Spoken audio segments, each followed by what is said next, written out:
Hey everybody, it's Greg Majewski, and we're here with another episode of Room for Seconds. Not only do I have an incredible guest, we are sitting in our first live studio taping in our brand new studio in Chicago that we're so excited. Now, if you want to sponsor this great studio and have your name up here, please go ahead and hit me with who would like to be a sponsor. It's not going to come cheap, but right now we are here and it is available. Toast, get your ass moving. So Emily, thank you for taking the time. We are dear friends. We've known each other. I sit on the TRA board, or had my arm twisted to sit on the TRA board. You wanted to, you ran for it. But you are everywhere, and you're probably the most influential state president of the National Restaurant Association out there. You are one of the few out there that I've actually seen go and fight the bigger battles, even though they're not always your battle to fight. And have done incredible things. And obviously Texas is a huge state, has a ton of money and everything else to do the fighting, but you've always taken the forefront of what the battles are and where we need to be. Why don't you give a little bit of a rundown of your history, but more importantly, some of the great things that the TRA has done for our industry? Yeah, you bet. Great to be here. My room is sponsored by Roll Tide here in Tuscaloosa. So I Go think Cats. Yeah, would you go Cats? No, I mean, there's a Roll Tide, you know. Okay, so I think, first of all, I don't think most people even know what we do. I always say, like, we're the silent insurance policy that whether you're paying us or not, we're out there doing the heavy lifting, which is why you need to pay and be a member. But our job really is, if you're operating at the local, state, or federal level through our partnership with the National Association, you are protected on that regulatory front.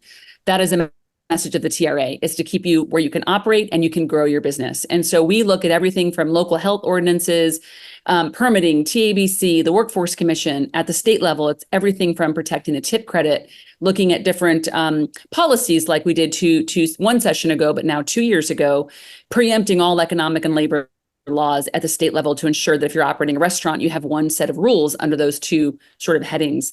And then 3, we work really closely now with the National Association in the courts. And I think the dual jobs, joint employer, 80/20, I mean, incredible wins. We use the favorability of being in our Fifth Circuit to help create those wins, and our local members to help. But that's really where we work locally, but it impacts the entire industry. And so the work we do in Texas is important, but honestly, we have given, I think, a tremendous amount of wins and sort of favorable conditions for brands all across the US. And we're really proud of that.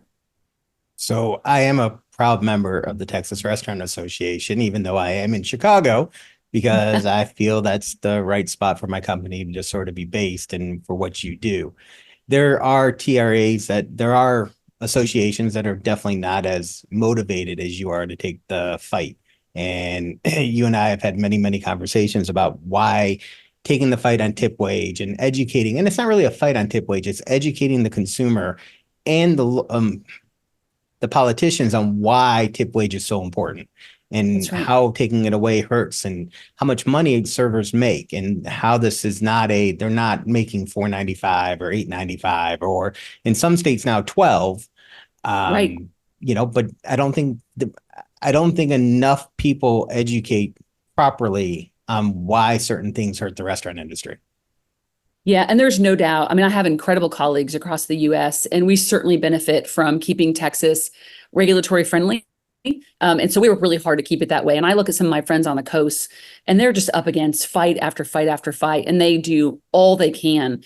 I think what we learned in the pandemic was you've got to be the one driving the agenda. You've got to be the one coming up with the solutions. And in the tip credit, you're exactly right. Nobody understands it. It's very easy for a lawmaker to be convinced that someone in our state is making $2.13 an hour, when actually the average wage is 20 to 30 on a tipped server wage. And so we have to do a tremendous amount of education. But I also think that the win is when the employees are the ones that say, hey, don't take my tips. Look what I'm making. So we also have to educate employees, because in some cases their wage is at risk, that tip credit is at risk, and they may not even know. And I'm looking around the country at places where we've won every single tip credit battle, I think, but one or maybe 1.5 at this point. That's an unbelievable track record for my colleagues across the country. And really what drives it is when we can keep it off the ballot, because it's hard to explain, and we can make sure these servers go and say, hey, listen, don't touch my tips. So we can't, even in Texas, we are vigilant on this, and it takes a lot of resources, because to your point, if the house is turning over every 2 years, You're constantly trying to educate someone, and you're up against, an alternative opposing group that says that this is the worst thing ever, and people are only getting 213. So that education is key, and you have to do it every single day, every single month, every single year. Now, I'll agree. 213 is probably too low, and I think federal minimum wage should go up. Um, do I think it should go up to $20 an hour? Absolutely not. Do I think it should raise with inflation? Yeah, I do think minimum wage should be tied to an inflationary raise every year. I think that should be an automatic. Um, but I don't know how to get that message out without sounding like, oh, you're for minimum wage. No, I want a cost of living, but I don't pay minimum wage anywhere. We don't. We But pay that's so much exactly more right. to get that dollar in, and minimum wage. And we have this argument all the time with people. Minimum wage was for a starter job. It was to really to Right. be your first job wage. That's the only thing that it was ever supposed to be. It was never supposed to be a living wage. It was supposed to be, hey, a high school kid shouldn't make $20 an hour when they've never had a job before. They shouldn't. It's a learning curve. We're mentoring these people until they're 18, 21, and then start going out. Then those wages should start to steamroll based on where you are. But I don't think people get that. And now, in the old days, minimum wage was what was paid, but that hasn't been the case in, Right. 25, Well, the 30. market drives it, right? You're looking at 20 to 28% increase in wages in just the last couple of years in our industry. And that was because the market drove that. And I do think that there's a conversation to be had. I think when you think about a national wage, I think that gets into some challenging conversations because New York City cost of living is very different than Texas, where I'm sitting in Alabama today, right? Mathematically. But I think it's always a conversation we at the association, it's like immigration. We want to be at the table. We want to be having a conversation. Our employees are critical to us, right? It's why you've seen this investment from associations like ours and others in healthcare and mental health coverage and looking at ways for restaurants to give professional development. We can't do our jobs without, I just saw a stat. I don't know if this will surprise you or not, but on average, it's 12.1 employees to run a restaurant. If you look at gas stations, convenience stores, small retail, you're talking about 1 to 3. So we are such a labor heavy, which is probably another whole conversation we can have, that we've got to figure that piece out. But we also have to make sure that we take care of our people because we know there's a direct correlation between guest satisfaction and employee satisfaction. We know that hands down. And so I think wage is one part of the conversation, but it's also how are we treating these people and how are we making sure they see that they can go from dishwasher to owner? Name another industry that can happen. Very few left in America other than ours.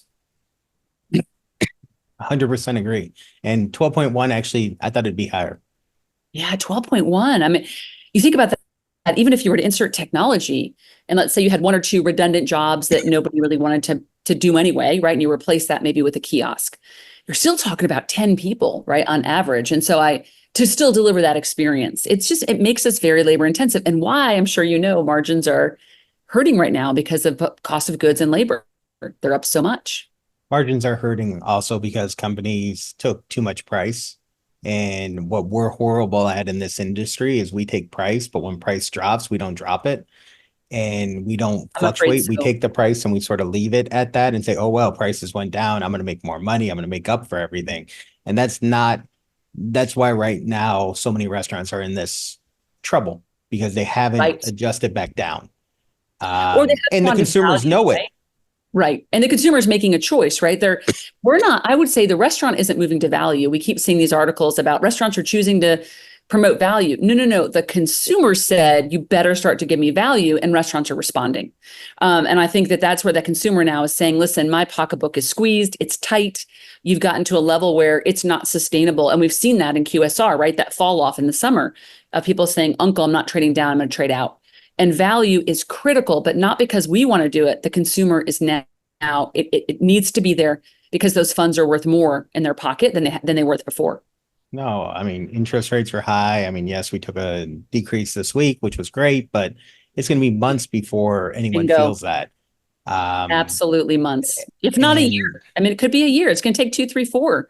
I right. think until we start to see the credit card interest start to come down, the consumer starting to feel like we're in the good, jobs reports got a little cleaner for us to feel better. In the meantime, I think we're in this little kind of a strange place right now. We know the independents are reaching out like crazy saying, what is happening to traffic? What can we do? What can we do? What can we do? And if you're in a single unit sitting in a small area in Texas, that's a tough road right now. I'm Greg Majewski, and I've been a multi-unit operator for 26 years. I know how great it feels owning the right franchise brand, but choosing the right franchisor feels even better. At Craveworthy Brands, our hospitality-driven culture sets us apart because we're invested in your success at every single stage of your journey. We're operators alongside you, paving the way forward to give you a head start on greatness. Start your franchise journey at craveworthybrands.com. Yeah, blue-collared America is hurting and Hurting hurting bad. for And I mean, sure. I have restaurants in the blue-collar markets. Those are my worst. Those are the ones that are down the Really, so you most. can see it. And the higher end or middle America and up are traded down to us. So I'm seeing increases. But I Yes, also introduced a value prop before everyone else. And you and I have talked about this, is that I lowered my prices almost 2 years ago and created a new segment, in all my smart. menus, not something cheaper. I just added a new menu item that I could drop my price to. Though, over the Yes. last 7 or 8 months, the amount of traffic that has moved to that lower price value prop has been, 30 or 40% of my customer base, which means they're hurting, Wow. They're which hurting, but is guess what? They're still in your restaurant because you gave them an correct. option. They're not And I mean, trading out. You're holding on to that traffic. and just like all the other restaurant people, I don't want to take price down. My prices That's that I right. raised up, but I found a way to reduce my price and my ticket average so consumers have a choice. But most of Smart. us don't think that far down the line. Most restaurant people aren't worried about 2 years from now or 6 months from now. We're living day by day. And we're dependent on people like you to keep us Exactly. informed. That is, I would say the number I say to people, if the one thing you get from us is our weekly newsletter, which literally is the federal, state, local update, everything from you are now required to put an allergy poster September 1 in your restaurant to here's benchmarking on wages to here's the credit card swipe fee fight we're in, like whatever that is, like your ability, we don't want you all involved in the regulatory and legislative process on a day-to-day basis. It's complicated. It's hard to understand. That's our job. But if you're not informed, you could end up going off a steep cliff with not even knowing it. And then you want to try to back out of that and it's too late. So we say, I wish I could just go around the country because my colleagues, I think, feel the same, which we are kind of this unknown resource that's sitting there that has the visibility from food truck to institutional feeding all the way up to the largest chain restaurants. And those regulatory and legislative issues matter to you being able to be successful. And so just being in tune by checking in or reading, it is critical for you to be successful. It's what we do all day long. That's our job. Nonstop. And people don't take advantage of it, and there's other things that you all provide, the data points, and you Oh my provide goodness. sales data and all this other information is at your fingertips, or the partnerships. I mean, I don't take Yes. advantage of all the partnerships and the Right. discounts because I don't have time to look at them all, but there's so much that the Restaurant Association provides restaurants to help lower their costs if they got involved and were a member and paying attention to it. Absolutely. And it's so easy. And I just think that right now, I mean, being informed is such a big part of running your business, right? And I think also being in a network. So I just came out of the board meeting, 100, board members from across every corner and every segment of the industry and watching Minus those me, because I didn't make it. friendships. Yeah, I'm going to go ahead and put you on the unexcused list. It You was weren't the only one. excused. Thanks, FS Tech. But I think what's interesting to me is watching the quick serve people with the fast casual, with the bakery, with the catering people. We had Sean Kennedy from National come and give people a highlight of the tax fights that are going to happen next year. I mean, these are critical. Most of the tax benefits you have today are expiring.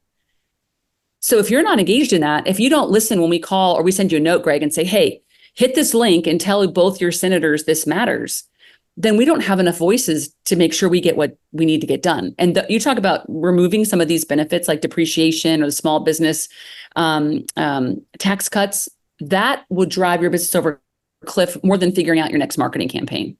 That's how important it is. So, bringing up taxes, both candidates for president have jumped on the no tax for tips. So, We are not as a great. restaurant owner, I am not in favor of it because I don't know how I can go and tell my managers that there's all these people are not going to pay tips on this item, and you're going to go on ahead and make even less or closer the gap between the positions. It scares the daylights out of me. It's a great soundbite, but it also shows how politicians will say about anything to get elected these days. Yeah, And you guys take a lot of time in going through each individual candidate on both the red and the blue side. And definitely. magically, everyone thinks Texas is all red. You No, all have nominated on both sides. And you do that because correct. of who is focused on the betterment of the actual policies that they want to play in That's and not exactly just the right. word of mouth. So, That's how right. important it is for people to actually do real research on the candidates that are running for office every day. It is the most important thing you can do. And I would say if you're just going in and pulling one lever, right, which in Texas you can no longer do, right? We don't have full party voting. Um, I would say one thing, no matter where you are, you need to actually have your personal vote, but you also, if you're a business owner, you need to be putting the lens of your business. And I think the most important thing you can do is every association will endorse candidates or their PAC will put money behind a candidate. And so we will pull out a list as we get closer to the November election, all the candidates that we support that are pro business. And you're exactly right. It's Republican and Democrat.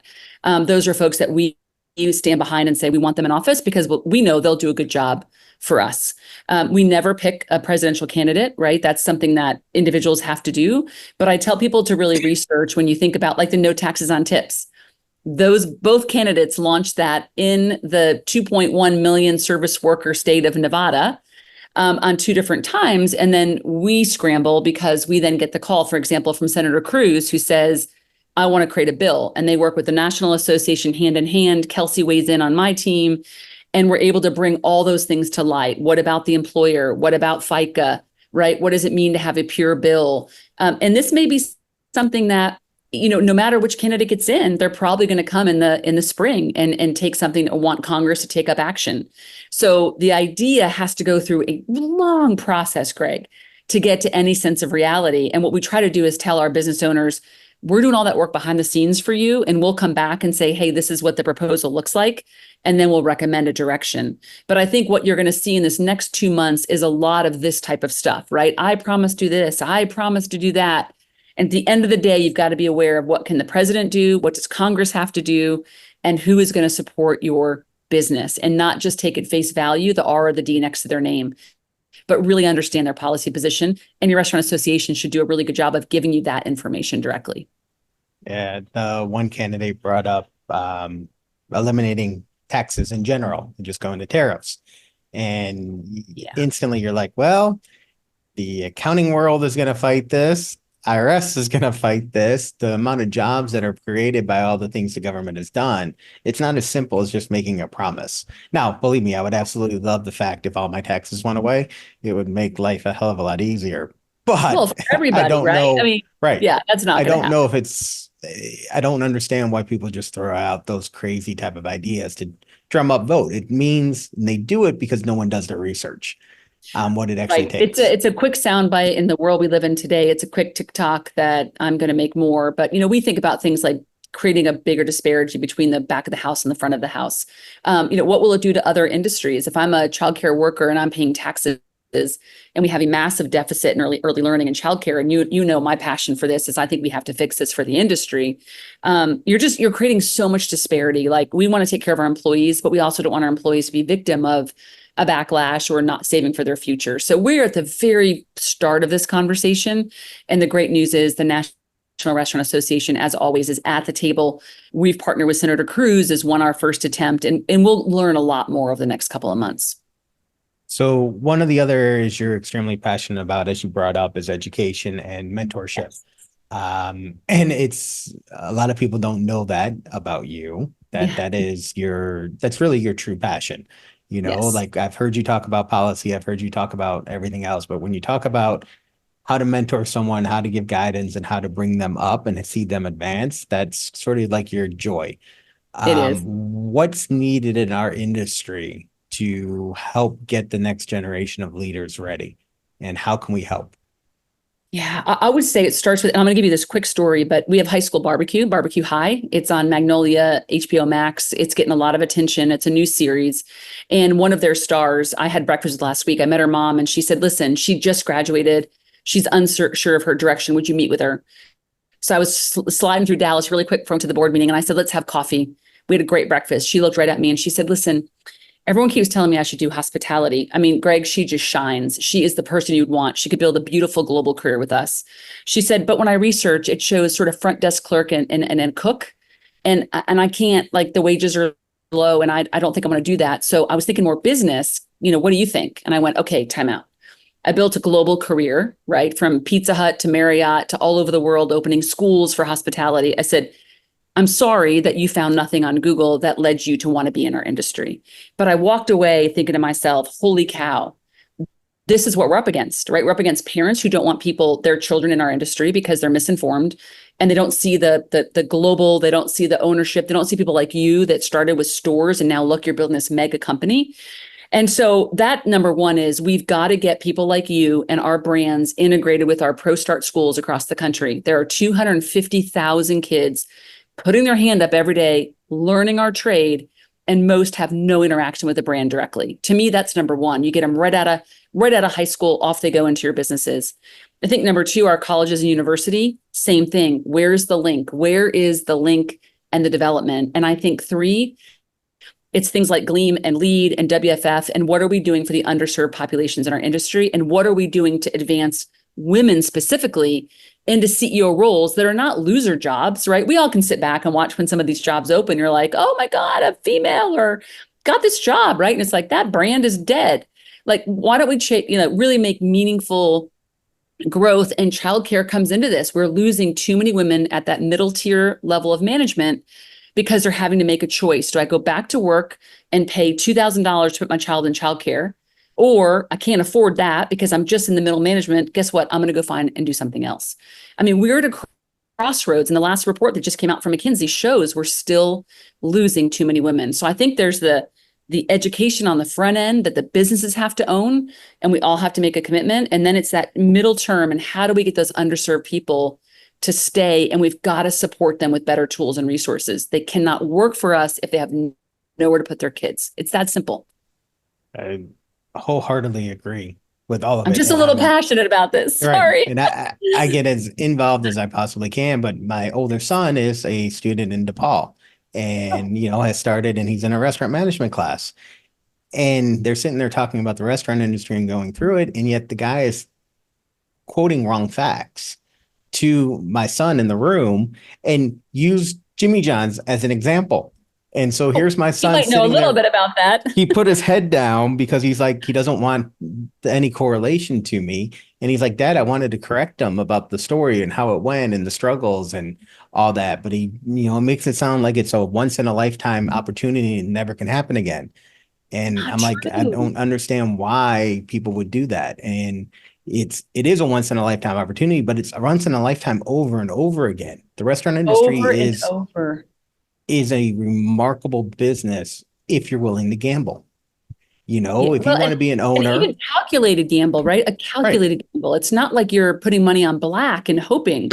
I mean, you're and the skills you learn, right? We're so gritty, you and I. Like, I don't know, we're both in different places right now.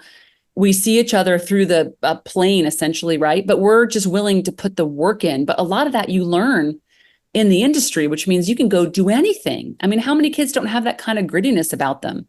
Well, it's the first job. Mm-hmm. It's what made this industry so great. The restaurant industry was built on people's first job. And I tell people all the time, I take so much pride in when someone walks through my door and it's their first job, to make sure that we give them this tools so their next job, they can be even better, and so on down the line. I don't want a high school kid to end up working for me.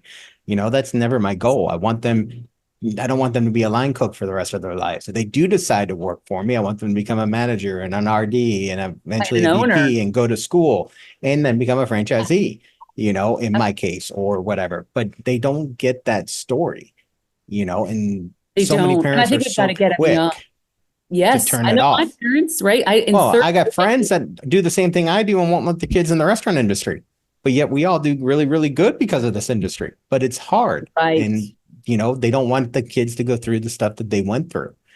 Right. And it is a hard industry, but it's also a rewarding industry.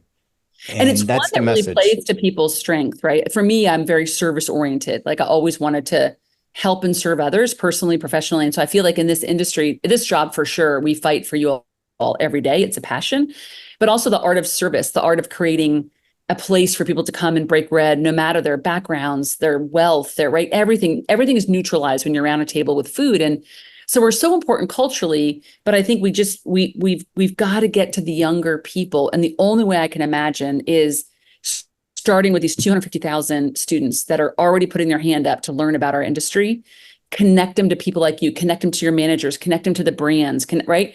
That's where they say, oh, I'm in. I didn't know that. Like I landed in Galveston and right on the little runway last week were all these helicopters, but they were like gigantic. And I'm just a curious person. I was like, where are they going to the oil places? Like, what is this? And they were flying because all the food and beverage crews, I don't know why I didn't ever assume they ate out there. Like, I know that sounds crazy, but it finally hit me. Oh my gosh, they have restaurants and cafeterias on these platforms.